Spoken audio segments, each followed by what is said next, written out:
Hi, I'm Alistair Shipley. Driven by the beliefs that everyone has something special to offer, I created Not So Average, the podcast that proves that you don't need to be in the top 1% to be truly extraordinary. Each episode spotlights everyday people from your community, the very individuals you might pass on the street. These relatable stories reveal that whether you're a jack of all trades or a niche specialist, we all have unique experiences and valuable lessons to share. Imagine if we all took a moment to realize we're all not so average. Let's get after it.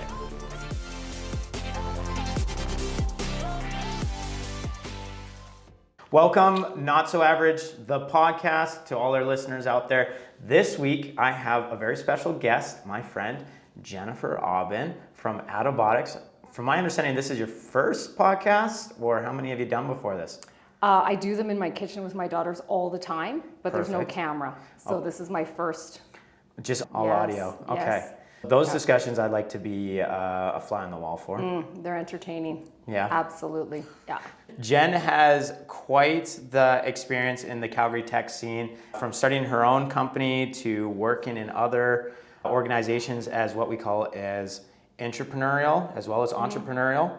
We're going to really get into those discussion points today, but I'm really excited to sit down with Jen for a multitude of reasons. I don't know if you know this, but you're actually a part of the reason why this podcast came to be, indirectly. I did not know that. You didn't know that? No. So, fun fact, in 2022, you asked me to speak at a high school called the STEM Institute, STEM Innovation Academy now. And so the ask was, Alistair, we need somebody who is relatable to our students, but isn't a CEO, an ex-Olympian, or a high-achieving athlete in any form. We want somebody that's more average. And it put me on a complete thought train. And here we are today, basically redefining what is average, what is success. And that was actually the starting point. So one of our mutual friends, Erin Griswold, I sat down with her, and I remember having a beer and being like, I had to rethink, like, am I average? What do I have to share with these high school kids? And then I guess it grew and picked at my brain up until now. So thank you for that. That's fantastic. And your talk was amazing to the kids, the high school kids at STEM IA. So yeah, you were very inspirational to them. It was a fun time because we sat down with the students, and my talking points were basically on finding what is your North Stars and what skill sets you want to basically evolve and create and focus on. Because at that point in time, this was kind of the beginning of ChatGPT too. Was starting to blow up in the AI world. And so a lot of people in the workplace were like, how are we going to evolve and all that stuff? And my focus was find your North Star, but make sure that it's people-oriented. So I talked about the importance of people, because at the core, people are going to be everything. And that's why we have such a good friendship, because your focus is on people as well. So, True. Do you dare me to get started? I dare you. Okay. I'm a little bit scared. Alistair can ask me anything. I may not answer. You may not answer? Okay, plead the fifth. So, early career, people and culture, getting into that. So you've been in the people and culture game for about 25 years. What first made you think, hey, this seems like a good idea? I have no idea. It's not the path I wanted to go down. Yeah. I wanted to do marketing. That's all I wanted to do. I wanted to do marketing and PR. And when I started my career, that's what I was doing. But I was also managing a lot of people at a really young age. And with that comes a lot of HR stuff. And that was before I jumped into the tech scene. Was that all based here in Calgary, or where did you That was kind at of the get Olympic started? Oval at the University of Calgary. Okay. So that's where my career kicked off. I think I was there 4 or 5 years. It was a long time ago now. But I was doing marketing and PR and events and really enjoyed myself. Yeah. But I realized in that space, it was going to be really tough for me to grow. And I had an affinity towards technology, but I didn't really know what that was. Keep in mind, this was 1999, right? Did you go to school for anything related like this, marketing or? So here's my career, my school path. So I did business at SAIT, and then I went to Mount Royal and did phys ed. And then I transferred to U of C into sciences. And then I dropped out. Okay. So I've got 4.5 years of post-secondary, and I'm a dropout. Oh. Okay. Yeah, so I think it's an interesting story in that I couldn't really find my groove, really thought I wanted to go into medicine, realized that's a really long path. I didn't want to be in a hospital and wasn't quite sure I was smart enough. And ADHD before people knew what ADHD was, so hence the path. And then I got introduced to the startup technology space in 2000. Oh, so just right after or before that'd be after the bubble? Yeah, after the bubble. And so I got a phone call from a fellow. I had worked with his wife at the Olympic Oval. And I had left there actually to pursue a slightly different career path, which I got bored with quickly. And Be a general trend for most people on this show. yeah. And so I got a call from Dave. And he said, I want to introduce you to the founders of the company that I'm at. And that was a company called Stormworks back in 2000. And so I met Brian and Shelley Kuipers, and they were pioneers in the tech space in Calgary, and they were wonderful. And I had some amazing mentors and worked there for a couple of years. And What makes up an amazing mentor? they were doing things differently than what I was used to, keeping in mind I'm in my mid-20s at this point, right? But it was a completely different space than sport. It was fast-paced. There was a lot to learn, a lot to chew on, and I loved it. And it moved at a pace that worked for how I learn. And so I finally felt like I found my home. Yeah. And they were so welcoming, and I had a lot of crazy ideas, and I was like, okay, I'm gonna have my own software company, I'm gonna do this, I'm gonna do that. I didn't even know what these things meant in my mid-20s, right, in 2000. And they were incredibly supportive, and they helped grow me. Of course, I still wanted to go down that marketing path. Didn't really happen. I started doing hiring and training and firing and all of those things, and started in that people space early on. So I kept moving into that space, and I think that's where those mentors just knew where I would succeed. Okay. And so Are they still around? Are you still connected with them? Do you still chat with them from time to time? I hadn't seen Brian in a long time, and I saw him at the Junior Achievement Alberta Business Hall of Fame Awards Gala about a month ago. That's incredible. And it was fantastic to see him, and I ran into Shelley there and hadn't seen her in a while, but Shelley's now the founder of the 51, Okay. which invests in female entrepreneurs. And so they're doing some really great things in that space, and they continue to forge new paths. But there's some really amazing people there, and I've met so many people along the way. And then it was Shelley that helped me launch my first company, TechBend. And so we did technical recruiting in the technology space and HR support. Yeah. And I had a small team, and I learned so much. I made a classic mistake of bringing on a partner in that company, because I'd already started up my software company on the side. How is it for those that aren't in the tech space a classic mistake of bringing on a tech partner? I brought a partner in at 50%. Oh. That is just bad move. Don't ever do that. And things really started to go sideways, unfortunately. My partner was going through some things, and How would you have ideally have structured it? Obviously, at least hindsight being 51-49. Okay. Let it vest, let him grow into the role. Actually, you know what? That's not true. I had a shotgun clause, and what I should have done is use that. And the things would have been okay. One of the mistakes that I've made in my career, and I know it's a common mistake, is we don't act on things fast enough, right? You see the flags, but you don't You see the flags, and you want to see the best in people, right? You want them to grow, and you want them to be successful. And so you maybe support them a little too much. You become a crutch versus a partnership. And then you end up carrying more of the weight of the world on your shoulders for them. So you bring them on to assist you and help carry some of that load, and then in turn, you're actually increased your load by 50, 100%. Yeah. Wow. Yep. Okay. Yeah. It was a great learning experience, but I'd already started up my software company at this point. And so the plan was to move out of TechBend and focus on my software company. And at this point, I have 2 young kids and a husband who is busy working and coaching internationally. Yeah. And we were going everywhere. He's a high achieving athlete as well, right? Yeah.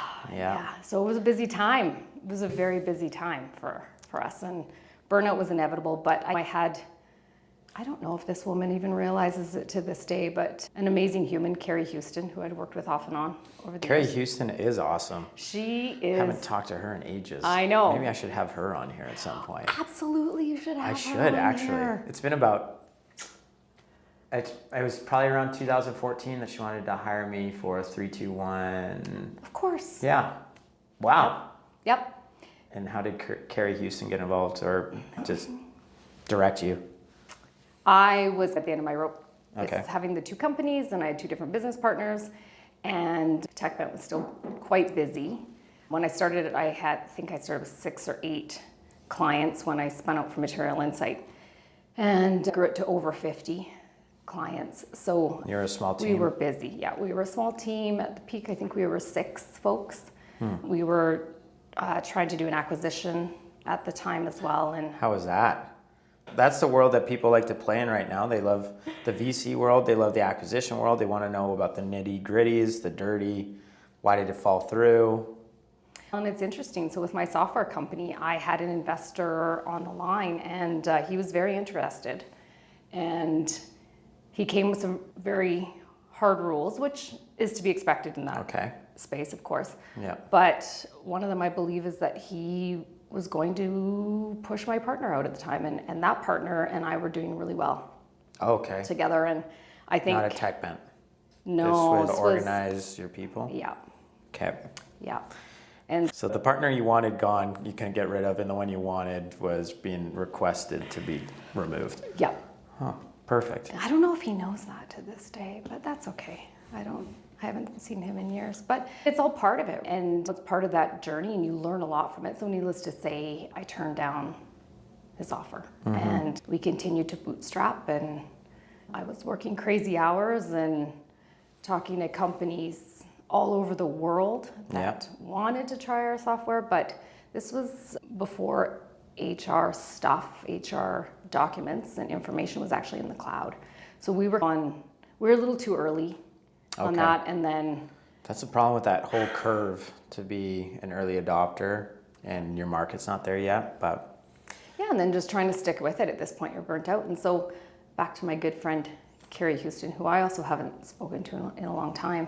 She just sat me down at one point, and I went to her for some advice. And she sat me down and said, focus on your software if that's where you want to be. And she said, reduce your clients on the TechBent side and go in deep with your software. Go implement your software with a couple of your clients and really learn it and use it. And that was amazing. And so I did that for a while. And so you shadowed a bunch of your clients utilizing your platform? Actually, my friend, CEO friend, Jeff, had me start at his company, which was Redfall Technologies. Okay. And later became Vigogo. And so I implemented there and worked with them and became their head of people.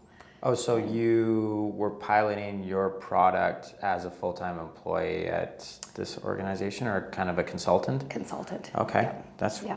Yeah. a Which good was approach. really great of them too. That's when I talk about the support in the community. There's been some amazing people out there, right, along the journey. And mentors, and some people that'll sit you down and say, don't do it. And you do it anyways because you have to learn it. you have to learn it. And this is being an entrepreneur is like that. You're just going to go head first into something because whatever you're building is your baby. And you love it and you think it's the best thing in the world, even if it's really not. It's a really ugly baby. Yeah. Sometimes the baby's ugly. Oh, man. So I had a funny question because it just sparked a comment that you made when we were at Adaptability. You hate the term HR. You always brought that up. What's the story behind that, and what do you think people misunderstand most about this field? And maybe how does it relate to why you took the role as Chief People and Culture Officer versus HR, head of HR? Well, and I think HR certainly can be a dirty word, dirty term for a lot of companies, right? It's a cost center, it's rule abiding, it's guardrails, and especially in the technology space, especially early stage, right? You don't want rules or guardrails. Like you want to be able to go and do what you need to do quickly. Yeah. And People don't want to admit that you have to actually measure people's happiness within an organization. But that actually Yeah. plays a part. It actually plays a part, right? Yeah. And I think it was just how tech continued to evolve. The technology space, it's more about the people and it's about the culture at the end of the day. And people, what's the saying? They don't leave companies, they leave managers and environments, right? And so the culture is really important and the people are really important. At the end of the day, you're not going to get it done if you don't have the people. Yeah. Right? Doesn't matter how much AI you put into it.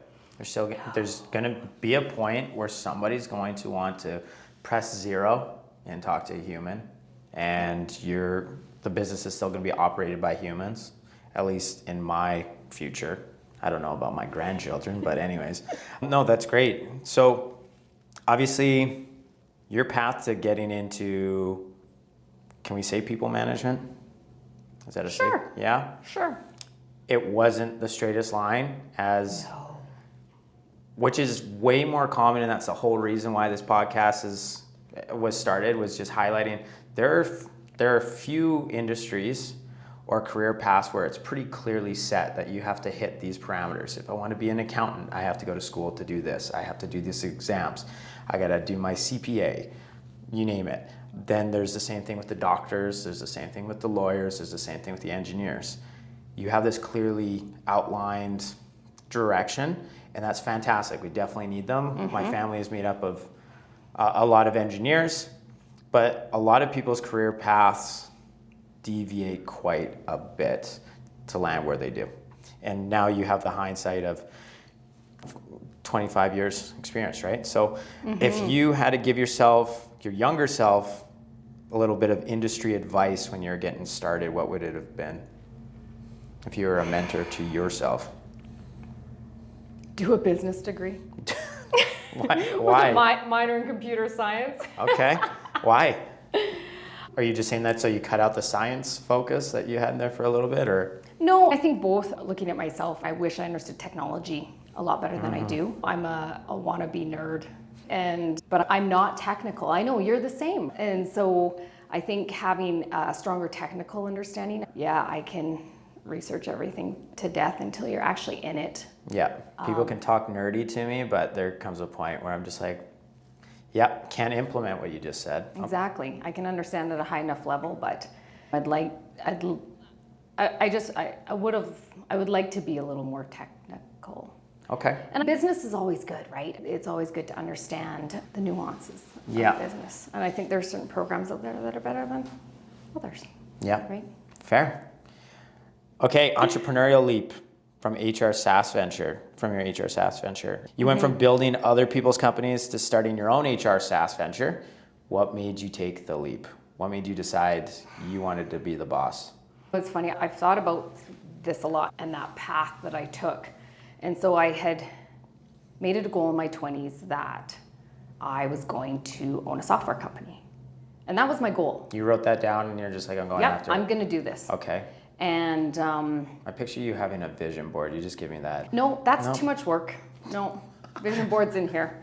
No, I'm going to create a software company. Yeah. But I didn't know what that was going to be, and I didn't know what that was going to look like. And so I did that. And I sold the company, and... Was that Organize Your People? Yes. Nice. So I sold it to a group out of Atlanta. I think it's gone now, but Snip that of was the code goal. somewhere. But it's not like I made my millions of dollars or anything. So I needed to be a little more specific in my goal setting, I think. Build software company and make millions of dollars. It's not too late. It's not too late. It's not too late. Now's a better time probably in terms of getting VC funding. Got a new software idea you and I are going to talk about after. Perfect. Yeah. So actually, that might be a good segue for a question I never even wrote down. How is the landscape different now for the startup industry versus when you started? Because it's well renowned that Calgary, Alberta is an oil and gas hub for Canada. But the remarkable thing is when you look at the trickle-down effect, everybody thinks it makes up like a third of 50% of the jobs, but it's actually, I think it's less than 15%. It is. Make the supporting. But was that bigger back then in the 2000s? We know between you and I about the venture funding drastically increasing. I think it's up 1,000% in the last 10 years. So how does it look now versus back then? Oh my goodness, it's completely different. It felt so underground 20 years ago. Like it was just such a small, everybody knew everybody. It was a very small community. But there were some people doing some really great things, and those companies have been around. You can list them all, right? The Benevities, the Soliums, Yeah. R-Curve. There's a handful of those pioneers. Smart technologies. Smart, right? Yeah.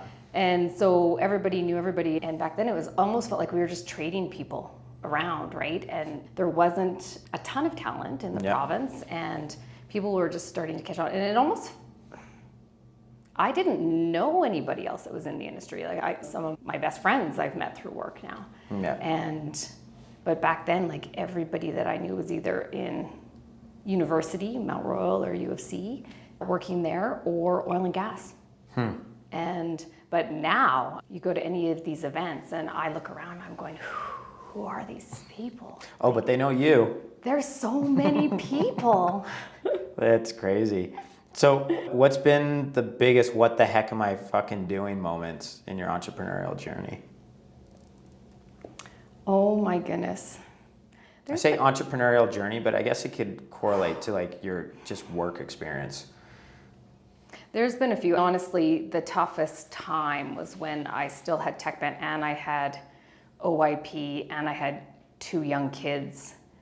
And I was just working crazy hours just trying to keep things going and working one company to fund another and thinking I was doing everything right and not necessarily asking for advice and not taking it. And did you have pressures from, now obviously this isn't a topic that I'm familiar with, but like a lot of my female friends say there's expectations of them when they're female founders that they should be putting focus more so into other places outside of the business.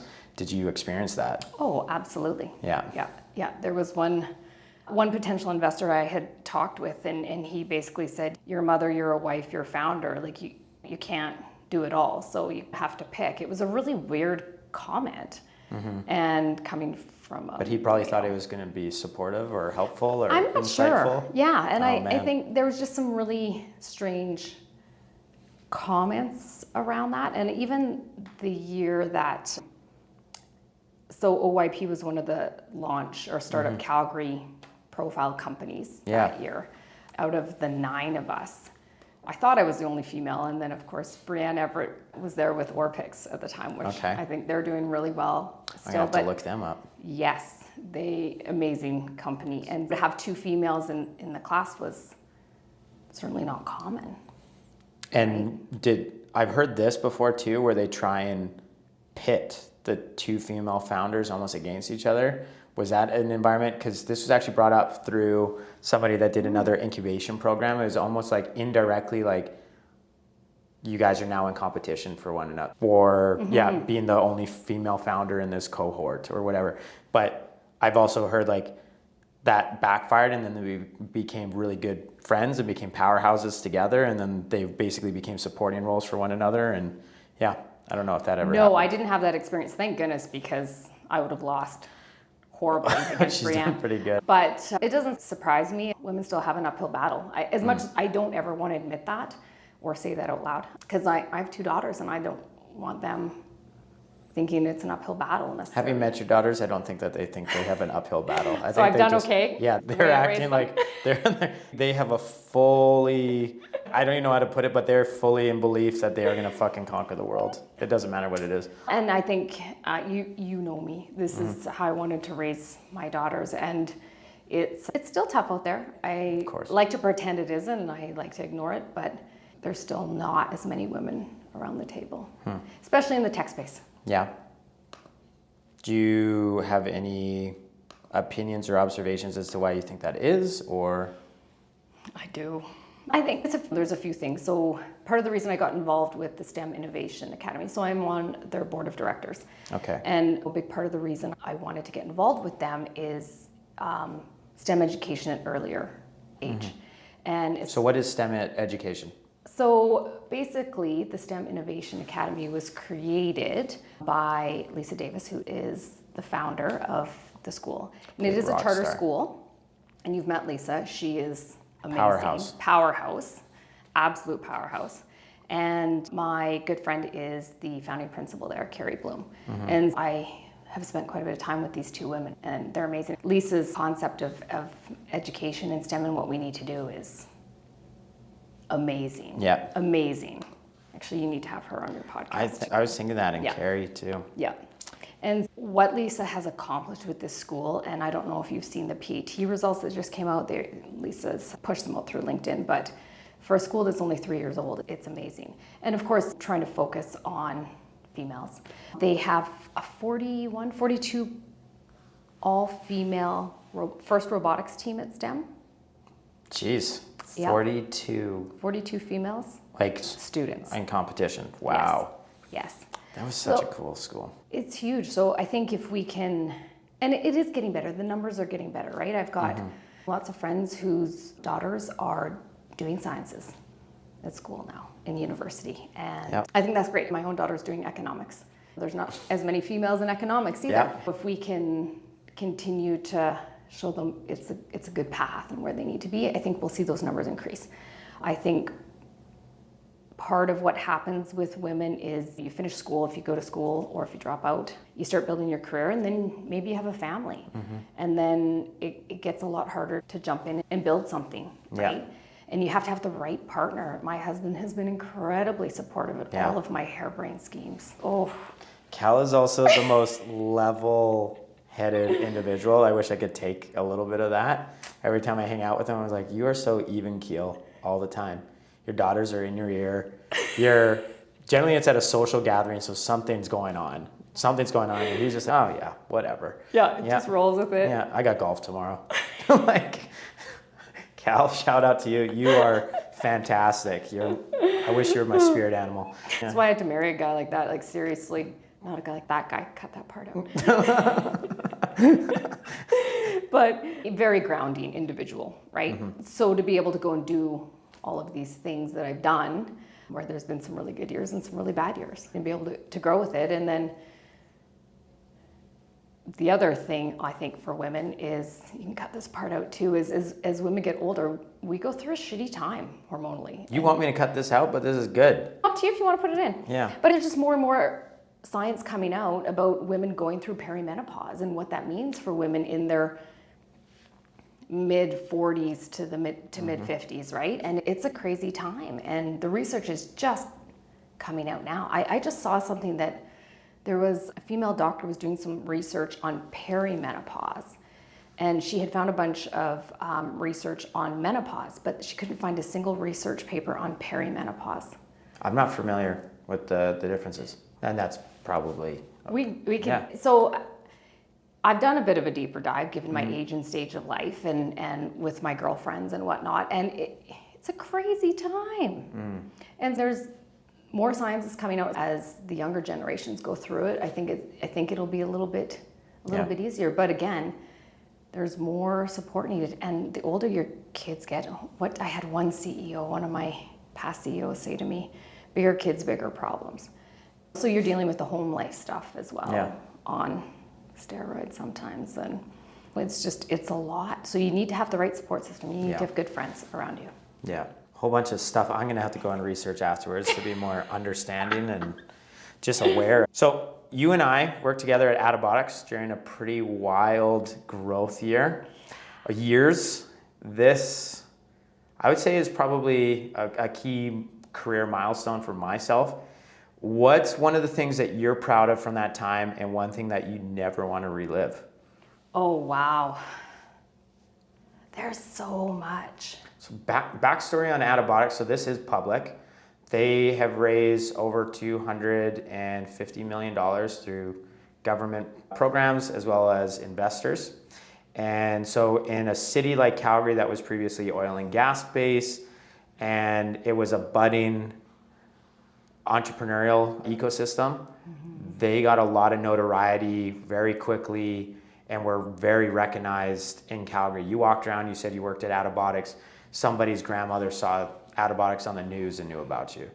There was a lot that was going on, but I'm curious asking that question again, what's the things you're most proud of from that time, and one thing that you never want to relive? Wow. I think most proud, that first year that I was at Adaptability, we'd hired 108 people. So I was employee 19. Yeah. But I had started working with Scott about 6 months, just arm's length. I knew Scott from a past life. Yeah. Our daughters were good friends in elementary school, and they're now nearly 22. And so Scott and I had reconnected. Yeah. And we had a few coffees over his startup and what he was doing there. And so I came on as employee number 19, and we added 108 people in our first year. So at that point, you had just done, correct me if I'm wrong, about Series A? Oh my goodness, yeah. Yeah? Yeah. Okay. Yeah. So you were a part of the ride for about $240 million afterwards. Yeah. It was amazing to be part of all of that. Mm-hmm. And I worked so closely with Scott, so I got, as did you, right? We got to see everything and be at the table for a lot of those conversations. And I was just proud at how we moved from that 3,500 square foot industrial space in the Southeast, where I literally had to take calls in my car because there was one office that I shared with 3 other people, and Co-working spaces don't really work for everything. no. Max, the dog. No. And the dog. Max. And 1 bathroom, 18 men and me. It was awesome.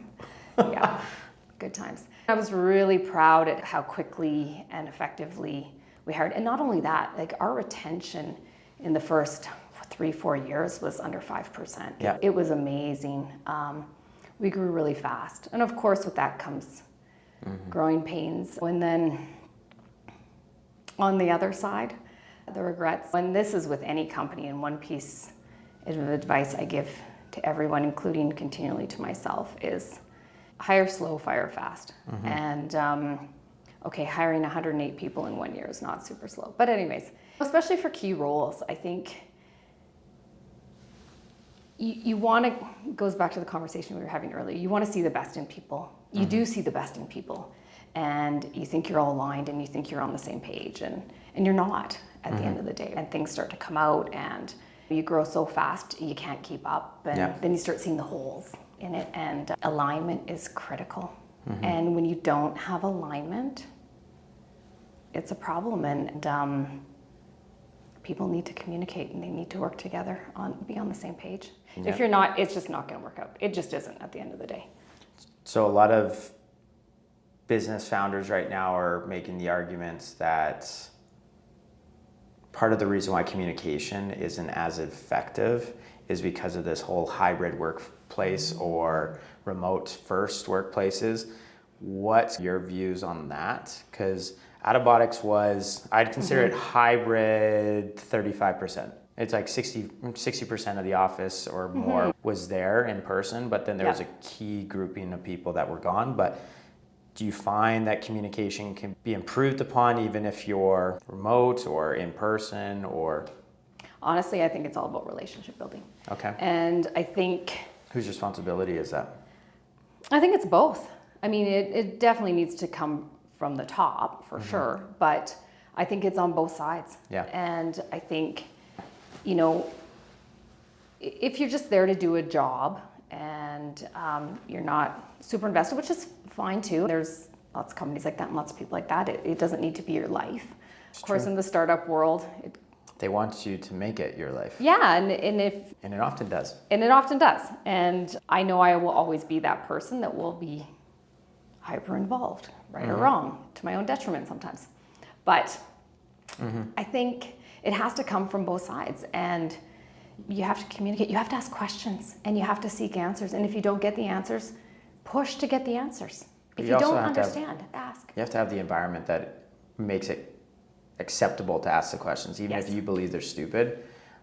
There was, I just distinctly remember, because my role, I was connected to Scott at the hip, sitting in board meetings with Fortune 500 CEOs or the biggest venture capitalists in the world. And there was a time when certainly I couldn't be asking that question in that kind of room, but I felt comfortable to be like, here on Slack or Teams, I'd fire Scott a message and be like, hey, what does this mean? And he would respond. And that was probably my MBA, was sitting there hearing this in real time, like, why is this important to this was a Fortune 50 company at one point, if you remember. Yeah. And being like, why is this important to this person? And Scott was able to respond to it. But yeah, you have to have that environment. There's definitely been times where in different companies too, you just can't ask the questions because maybe it's a little bit of imposter syndrome.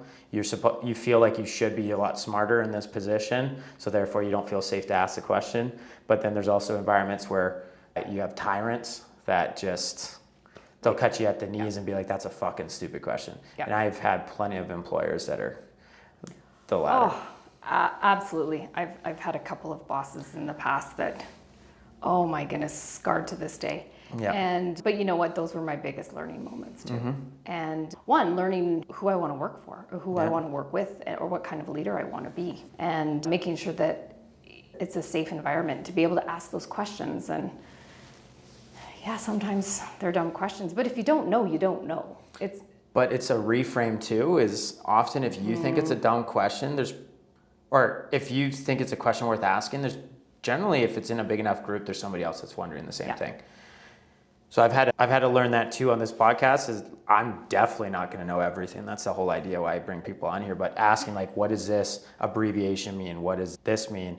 And I've learned a hell of a lot more just by asking about it. So absolutely, and I learned so much working with Scott, because you could ask him anything, and he would always have an answer and then some for you, right? Or he wouldn't, and then he'd come back after the weekend and he had spent all weekend researching this particular question. I mean, it'd be a subject matter expert on it all of a sudden. Yeah, it was wild. Oh, it was wild. And then you would know everything. Working under a leader where if you did make a mistake or you felt like the question was stupid, but the support was there to fix it, goes a long way. Because people are going to make mistakes. That's a big part of retention. Yeah. So Adabotics is definitely known for its cutting edge tech. So that robotic solution, what was it like building up the people and culture strategies there in a high pressure and high innovation environment? Because you were getting pressures from not only the VCs, our investors, but there's also government involvement too, because their money invested, they had to seek a return, whether or not it was incentivized by them getting revoted into their position later on. I won't say, but yeah, you had a lot of pressures from all different directions. And that's one thing about being senior in a company and with investors and other leaders and employees. There's so many different groups pulling at you, looking for something. And this group over here is looking for something completely different than this group. And so at the end of the day, you're trying to do what's right for the company. And you're trying to make everybody happy, and you're trying to manage expectations. And you're working with a cutting edge, bleeding edge technology. And Not seen before. And it's a really tough, delicate balance all the time. And being able to manage that is tough, and hiring that many people that quickly, and it's still being a startup. And people joining the company that have never worked in startup before, and it's tough, right? And you have to watch your spend, and you're managing so many things. It's just a continuous, delicate balance. Yeah. So what did you use what was your state of mind or your framing of what was important and how you would deliver it to people? I don't even know where I'm going with this question, but there was a balancing act that you had to do. Was there any kind of, here's the simple facts that I'm just going to focus on, it has to be based on benefits for the company, or how did you even navigate that? That was a ridiculous question, but. No, I get it. And I don't even know how it's done. Here's the thing at the end of the day. The culture really does come from, especially if you have a founding CEO, CTO, whoever that founding person is, they are the culture, right? So how do you work with that and enhance it and get things done timely? A lot of entrepreneurs, I've been there, we want everything done last week, and we want it done perfect, and we want it done this. and we want it done at half the cost. But do you think that's also because of the driving, it was growth at all costs was our era of VC funding? Absolutely. So you have to show metrics and you have to show this exponential curve or the J hook. And that's a driving factor. So if the money is coming from people that are saying this is important, then therefore it's important to the CEO and therefore it trickles down. Yeah. Which is really what it is at the end of the day. And then trying to explain that to folks is difficult, right? And you want to be able to give people everything, but you can't. You just can't at the end of the day. And you're just trying to launch the company and get it going, and it's a balance. It's just balancing. Oh, balance. Such a buzzword right now. Actually, let's ask you, what is balance for you? Because you did comment on the fact that you were a founder, you were a mom, you were a wife, you're high achieving in all of those. At least you seek out to be high achieving and very above average. I don't know if that's the case. And then throw on attempting to run ultra marathons on top of that. Yeah, we didn't even touch on that yet. And it's interesting, as I've reflected on a couple of my burnout phases, that's when I would start ramping up my training because it's good for the mental health. But then you're burning out the body at the same time. So I've spent a lot of time reflecting recently on what balance is, and I think for some people it's different. There's certain things you want to do in your life and you're going to do them, and at the end of the day you are who you are, and I'm going to continue to try to push on some things. I maybe have slowed down a little, taking some time to slow down a little bit and reflect on some things, and not running the distances I once ran. So tell people, how far is an ultra?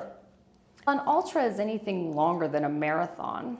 And you have done how many, what was it, death race? You did a death race? No, I was training for Sinister 7 to solo that. And my training was going really well. And I went over on my foot. What's the Sinister 7? I think it's a 100-miler, like out in Crow's Nest Pass. I think it's 100 miles. I think I was training for the 100-mile out there. And I didn't expect to actually finish it, but I was hoping to get to 100K. And I was up to about 60, 70K in my training, and went over on my foot. Kept running on it. Made things worse. And that was a few years ago, and it's continued to cause a lot of problems. Yes. And I tried again in this past summer to run a 44K, wrecked some things, did the 25, wrecked some more things. At some point, you just probably should stop. Well, what do they say? It's life has a habit of putting the lessons in front of you until you're willing to learn them. Oh, yeah, I think I've heard that one before. I should. Yeah, it'll come. It'll come. Yeah. Really? Because I'm not getting any younger, Alistair. It's never too late. It's never too late. So, what lessons from Adaptability do you hope to carry over into your next company? Oh, there's so many. I learned so much there. It was such a great experience. Because that was your longest tenure at a job. Was it? Optically, you probably looked from at my LinkedIn. Yeah. Optically, yes. I think it was 7 years. Yeah. Almost 7 years. Because you said 5 years at the Oval, I think was so, one. 4 or And 5 then, years. yeah, your own business is Tech Bent was 6 years. And then Organize Your People was another 5. So Adaptability. Oh, and I love Adaptability. Honestly, I still think about watching that technology out in the wild, and it's such a beautiful thing to see it do its thing. Wildly cool. It's wildly cool. Yeah, that was really amazing. There's so much to carry forward. The growth was so intense, and the accomplishments were huge. I think one of the big things, and Scott and I talked about this a lot, is just celebrating the little wins along the way. You're just so head down, you're so in it, and you're trying to push forward every day, and sometimes you forget about those things. Yeah. And you think back at everything that was actually accomplished and what that team has done. continues to do is phenomenal. So I think taking the time to celebrate, which will create a little more balance in your life. It would. It definitely right? give you a moment to be present and not just constantly seeking the next stage, which is very easy to come across in the startup world. It's always the next milestone. And that's why you often hear about the CEO founders that get to a point of acquisition or IPO and they're lost because they finally hit that goal, but they've never been present in that whole path. Yeah. They didn't get excited about the process. They were excited about the end goal. Yeah. It's so true. So true. One day, I'm going to press the buzzer at the New York Stock Exchange. That's going to be my goal. We'll see. We'll see. Maybe You'll do it. It'll be with somebody. It might be their company, and I'm just there as a witness. But I'm going to be there. But one day. Yeah, I remember walking the stock exchange floor with Scott when we did the cheese. I think it was the cheese. Cheddar. The cheddar. Yeah. Cheddar. Yeah, that was so interesting. But that kind of embedded in me that I want to do that one day. But we're going to go backwards because I got so excited to talk about something I knew a little bit about, which was antibiotics. But I want to get on the topic of App Carousel and App Direct because this is an area that a lot of people, because the initial starting point of this podcast is going to be my friends and then their network and those sort of things, and a lot of them are business minded. So acquisitions and stuff is topic of discussion. So when App Carousel got acquired by App Direct, what was it like to manage people through such a transition? Was it chaos or was it controlled chaos? It was controlled there. They had a system is what you explained it as. Well, and I think it was their two leads, the CEO and the COO, amazing humans. I can't say enough good things about these two people. They were CEO and CEO of App Carousel, which actually was originally W Mode. Okay. And it was interesting. In all my years of recruiting and working with early stage tech companies in Calgary, W Mode was one that I could never really find out much about. They were always super locked down. And so when they became App Carousel and then got acquired by App Direct, I got a phone call from my buddy Kevin Swan. Okay. Who is another amazing human in the tech space. Probably another person you need to have on your podcast. And Kevin was working at App Direct at the time, and they had just acquired App Carousel. And they needed somebody to come in and help them hire a bunch of people, and they had never had any HR in place before. And I went and met Bert and Rita, phenomenal humans.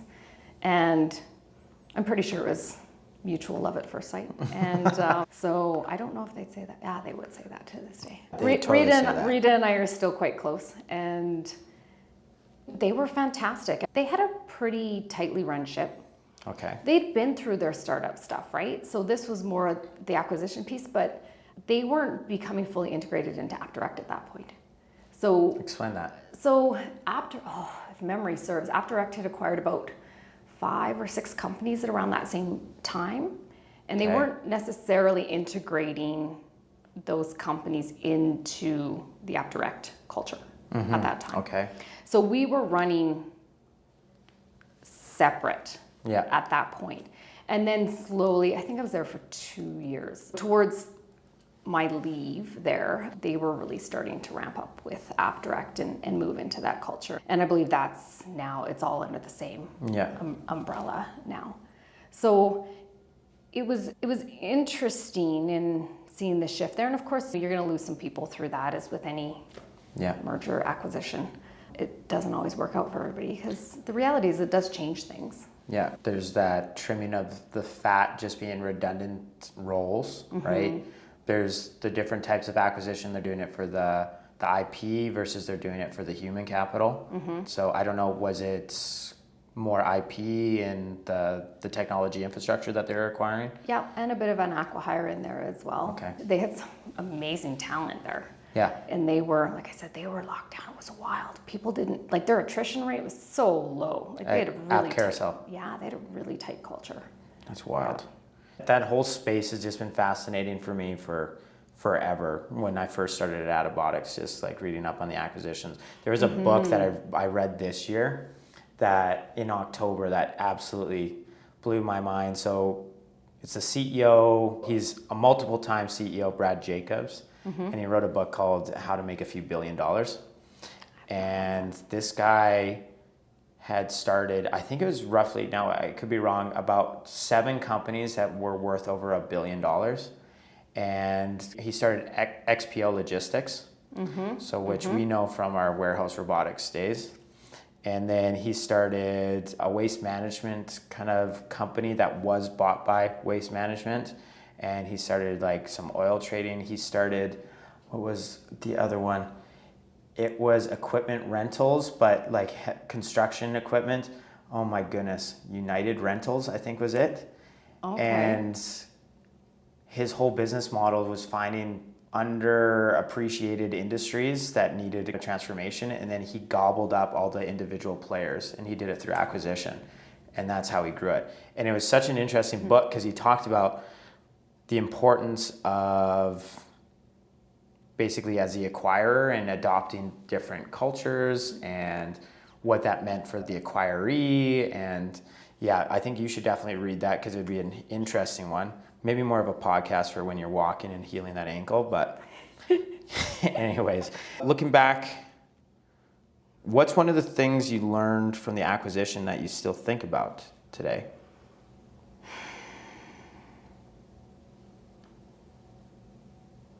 Well, that's a good question. And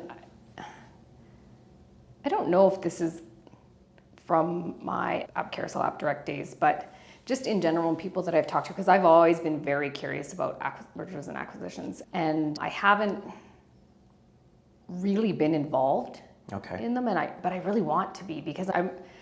You want to have a seat at the table for the acquisition? Kind of, I do, but also really trying to understand why you're doing the acquisition, right?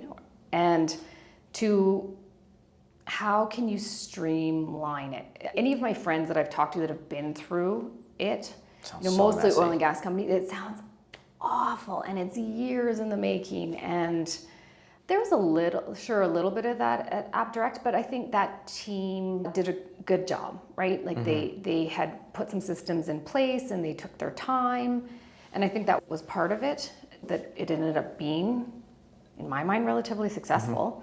But I hear these other stories and they're just horror stories. I think it comes down to the reasoning and then the whole, how extensively did the acquiree or the acquirer evaluate the companies? Because sometimes it's just, you shouldn't have made the acquisition at all.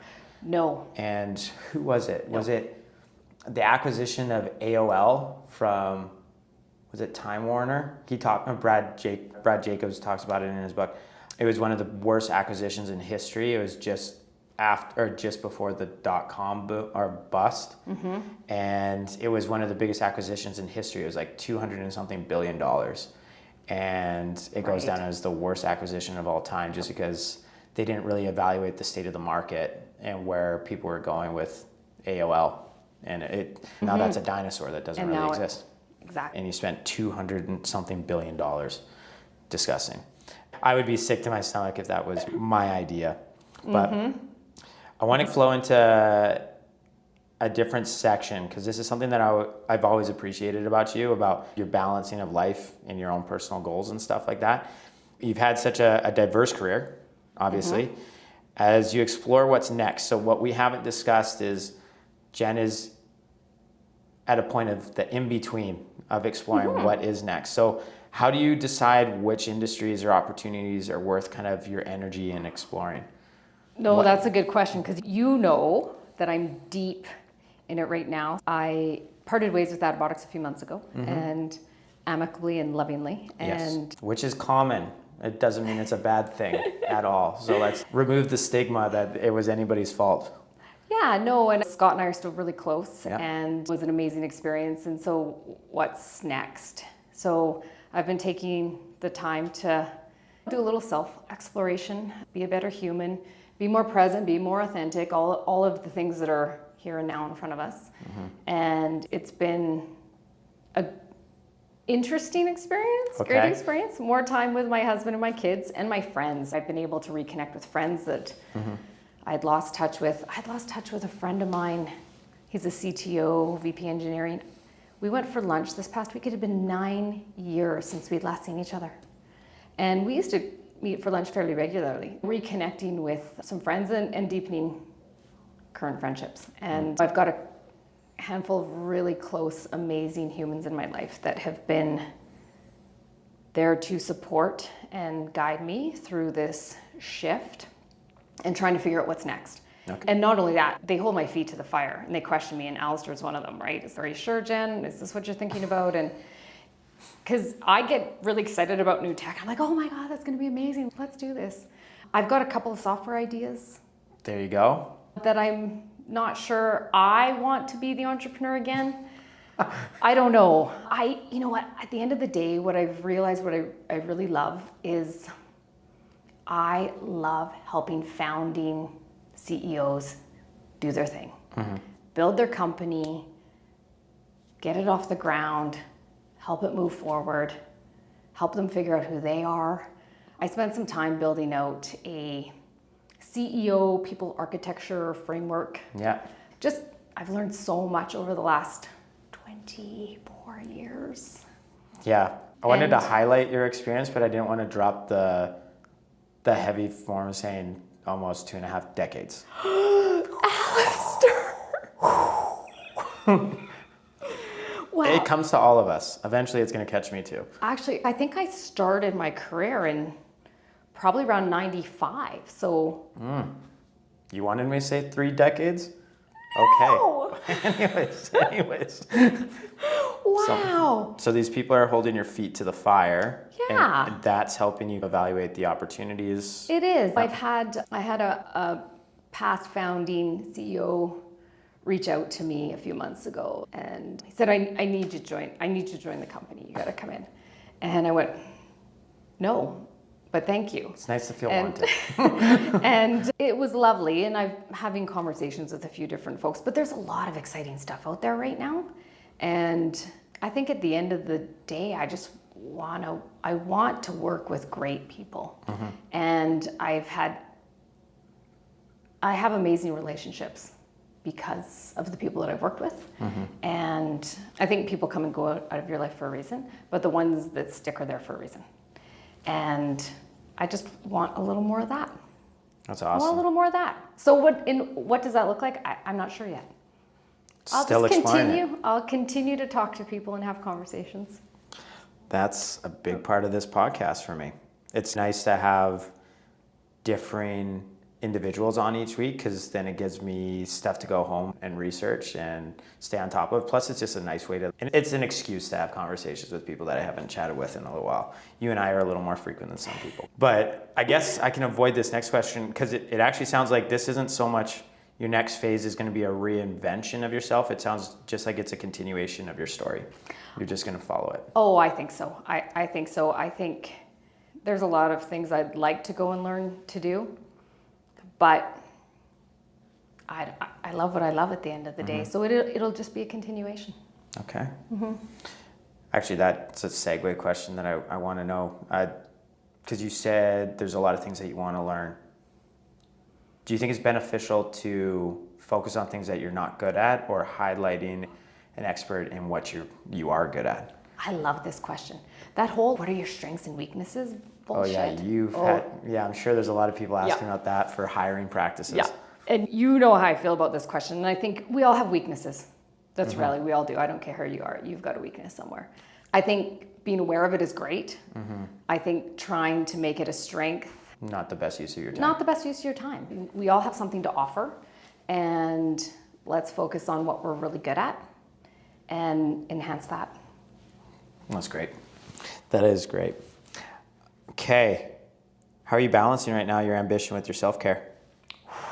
So I've had a lot of time for some self-care. Oof.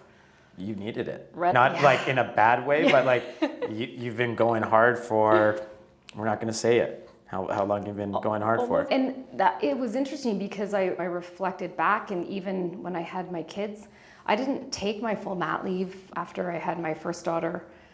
My girlfriend and I had started up a business a month in after I had Kira. Not full time. There's a reason that business didn't go anywhere. I was doing it. I was off to meetings You're in the trenches. Doing things. And then even after my second with Ayla. I took a little more time with her, and I did ease my way back in after I had the girls. I didn't go full on, but this is the first time that I've ever actually taken a break. I think this is probably the longest period of time you've taken a break. 100%. Yeah. Absolutely. It's been interesting. I've had a lot of time with me. Yay, me. Hopefully you like... I like me. Yeah. We're a little bored. A little bored. We're a little bored. Yeah, that's to be expected. But boredom leads to creativity. I'm a strong believer in that. It's amazing when you just you take an escape. You go off you went to Portugal. You take a moment to relax. The creativity just comes flooding in when you remove your everyday routine. Yeah. Your brain starts firing. I guess that's your gray matter starts really getting activated. Yep. Yeah. Boredom's good. Yep. Boredom's it's painful because of the way that society is structured and the instant notification and all of the chemicals we're getting from your phone going off, right? Mm-hmm. So boredom's good. I did ask my one daughter if she'd be open to taking a social media break with me. Between Christmas the youngest or the oldest? The youngest. Woo! She said no. I did recently 100 days. I did it twice this year. You did, that's right. I probably had about 200 days without social media. And? I'll openly admit it was probably the best thing I could have done. I know. Part of kicking a podcast off is obviously getting followers and getting attention. Mm-hmm. I now find myself searching for the devil's apps at random times of the day just because I feel like I have to be there, and you're reaching for those phantom buzzes, and it's wild. I felt free when I had those 100 days off. And so there's a side of me that I want to get somebody who does the promotion for the podcast, but then it goes against everything of what I'm saying about authenticity and showing up and all, and just showcasing myself. If I have somebody else do it or have AI do it, it's not the same. But that's true. But also, you're doing a lot of things as well right now. As an entrepreneur, you also need to just really focus at what you're good at. Not saying the posting part you're not good at, but I'm garbage at it. Okay, so this is where that's a place I've reflected and I know I have to improve on. So this is hire somebody to do that or get somebody to do that, right? And I think that's Kira, this is your shout out, honey. Another client for you right here. But it's true. But it's true, right? Because then you said it earlier, the more free time or the downtime you have, then you can become more creative. Mm-hmm. And so if you're doing the stuff that you hate, when I started TechMed, the first thing I did was hire an accountant. Mm-hmm. The very first thing I did. Thank you, Chris. She was amazing. Yeah, I could see you on QuickBooks. There'd be a Britney Spears moment for sure. Shaved head. I would say which Britney Spears moment? The free time, allowing myself for boredom. I came into a lot of free time recently, and it was crazy. Like instantaneously, I had all these ideas, and doesn't mean any of them are good, so we're not going to share them all. But yeah, I was just like, where's this flood coming from? And it was because I was legitimately just going for walks by myself. I was sitting on a couch without the TV on, just staring at the ceiling, thinking. And it was just like, oh shit, I should read about this. And then it spiraled. I had 3 little business ideas come up in 2 weeks, and then one I just decided to go after, which was this podcast. Which is fantastic, right? Yeah. You know, when I noticed the big surge for me was in September. That second week in September, kids are back to school. Yeah, you didn't have them as a distraction. I didn't have anything, and all of a sudden my brain just was flooded with ideas. Yeah. And then I was tired. Then you're tired. My brain hasn't worked like this in a couple of months. Yeah, it's exhausting. Yeah. So at this point, we're actually wrapping up here. So I have, time flies when you're having fun with good people. What's an aspect about yourself that is a surprise for most people? So I think this is my go-to when I get asked this, is I did work in the film industry for a stint. And my favorite person that I got to work with was Bill Murray. Oh my gosh. Yeah. And the movie that I was working on, Craft Services, had horrible coffee in. Craft Services, maybe? No. Oh. I'm not going to mention the name of the movie because it's not. Whatever. Oh, it's been canceled? No. Okay. No. Okay. But Craft services is the catering Okay, on a movie okay. set. And craft services had horrible coffee, and I was lamenting to my good friend Bill. And I think honestly he remembered my name because his wife's name at the time was Jennifer. And so anyways, his people would send me coffee on set every day. That's amazing. Yeah. Okay. So I think... Bill Murray, what a gem. And I have an IMDb credit. Oh, IMBD? Yeah. You're on there. I am. Woo! That didn't come up in the search. See, it's very well hidden. Yeah, I was probably searching with 2 N's for Jen, but... Probably. What? Jen with one N. Okay, so what's one piece of advice you'd give to someone who feels too average to start their own business or make an impact? I ask all of my guests this. I think that's a tough one. I don't know why I ever thought I could start a business. I think it's just being around, find people that will support you, right? Make sure you're hanging out with the right people. One of my very dear friend, she says, you can't soar like an eagle if you hang out with turkeys. That's a good one. And makes me laugh every time she says it. And I think, I know if you want to do something in your life, make sure you're around the right people that are supporting you and not holding you back. Because you'd be surprised at how many people say they're your friend and they're not your friend. Crabs in the bucket. Yeah, and they're just exactly crabs in the bucket. So I think surround yourself with the right people who support you and who listen to you. They may tell you your idea is stupid, and that's valid too. My good friend Pat Lohr once told me one of my ideas was really dumb, and I didn't listen to him, but maybe I should have. I don't know. Anyways. You tried. Well, it's just, and being open, putting yourself out there, right? Yeah. Which is really hard to do, but start with a small trusted friend and work your way up. A lot of people want to help at the end of the day. There's a lot of people out there that want to support you and help you. Yeah, it's remarkable how intrinsically helpful people want to be. It's true. very surprising. And It's the only reason I'm here on this podcast today, though, by the way. help, yeah. But how you phrase everything makes a difference. And I was talking to somebody about going out for funding, for VC funding. I said, have you tried just reaching out to venture capitalists and asking for their advice on, you're going to start a round, here's what you're thinking about doing for your deck. And what you often find is they'll give you the feedback, but because it was an indirect approach too, they actually are just like, why didn't you ask me to invest in you? And then it actually turns the table. But this particular friend is actually getting a lot of feedback from the VCs because he's just reaching out and asking for advice. He's not going for the top dog at first, but he's getting somebody, and then they're like, hey, this is actually a really great idea. I want to introduce you to somebody who might make a decision on this. And that's absolutely what you need to do. And in my experience, everybody's been very open and welcoming and always willing to have a coffee with you or a phone call. That's awesome. Right? So that's awesome. One last one for you. What inspires you to keep building, growing, and doing more even after such a long... Wow. Are you going to bring up the 3 decades again? No, we're going to cut this one out. But what inspires you to keep building, growing, and doing more after a successful and several years of experience? Oh, I get bored so easily. Not very good at being still. Something I'm working on, continually working on. You've got one life to live. Live it well. Your kids are running around saying YOLO.